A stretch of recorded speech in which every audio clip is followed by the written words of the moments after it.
I don't believe we talk about the tie between loneliness and addiction, about how emptiness we feel in our relationships often become the reasons we start one with vices. Because here's the truth that most people miss. Addiction isn't just about the substance, it's about the void. And when we don't have the people who truly see you, or who truly know you, who make you feel like you belong, you'll find something that does, even if it means it destroys you. You see, we think addiction is about weakness, about lack of discipline or willpower, about chasing the wrong thing over and over, but that's not the whole story. You see, addiction is often about survival. It's about finding a way to cope when connection feels impossible. It's numbing the ache of the feeling unseen, unheard, or unloved. It's about filling a human-sized hole with anything that makes loneliness feel less loud. Like the bottle that quiets anxiety, or the pills that dull the pain, or that screen that distracts you from the silence, that work that keeps you too busy to feel, or that food that comforts you when nothing else does, that sex that makes you feel wanted even if it's temporary, or the scrolling that makes you feel connected even when you're completely alone.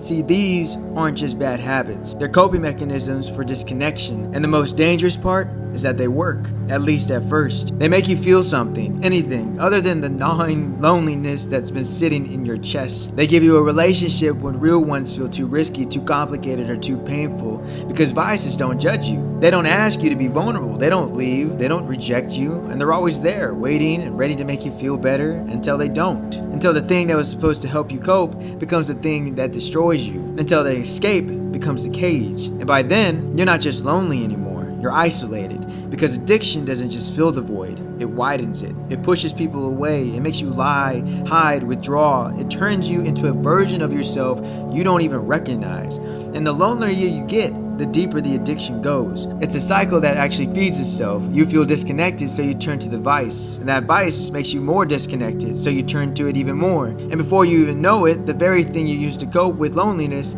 has become the very reason you're even lonelier. Here's what changed my entire perspective on this. I was at a Celebrate Recovery and my mentor said this: the opposite of addiction isn't sobriety, it's connection. The opposite of addiction isn't sobriety, it's connection. Because you can white knuckle your way through absence. You can remove the substance, delete the app, throw away the pills. But if you don't address the loneliness underneath, if you don't build real connections in your life, you just find a new vice, a new way to numb, or a new way to escape. Because the root isn't the behavior, it's the disconnection that drives it. I mean, think about it. When was the last time you reached for your vice? What were you feeling right before it? Were you bored? Were you anxious? Were you sad? Were you sitting in a room full of people, or still feeling utterly alone? Were you scrolling through photos of everyone else in life and wondering why yours feels so empty? Were you avoiding a conversation you needed to have, or ignoring a relationship that's falling apart, or even hiding from people who could actually help you? You see, most of the time, we're not addicted to the thing. We're addicted to the relief from feeling disconnected. And that's why sobriety alone isn't enough. See, you can take away the drug, the drink, or the distraction, but if you're still lonely, if you still don't have people who really know you, if you're still living a life in isolation, you're just surviving. You're not healing. Because what we actually need isn't another recovery program. What we need is to be in recovery with someone. What we need is a friend who asks, "How are you really doing?"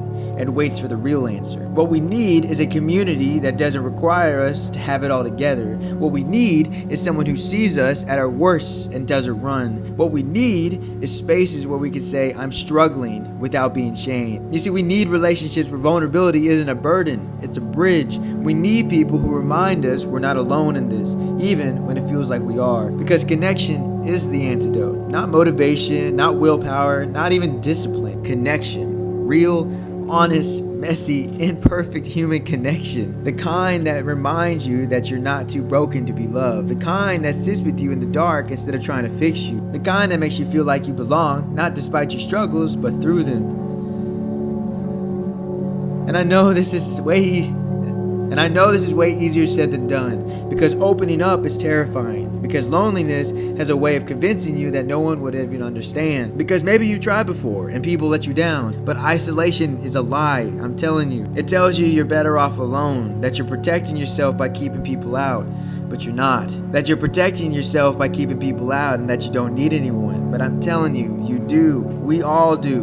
We were never meant to do this alone. And the longer we try, the more we turn to things that were never meant to fill the void only people can. And so if you're struggling with something you can't seem to shake, if you keep turning to the same thing over and over knowing it's not good for you, maybe the question isn't, why can't I stop? Maybe it's, what am I really hungry for? And more often than not, their answer is connection. It's someone to see you, someone to know you, someone to remind you that you're not alone in this.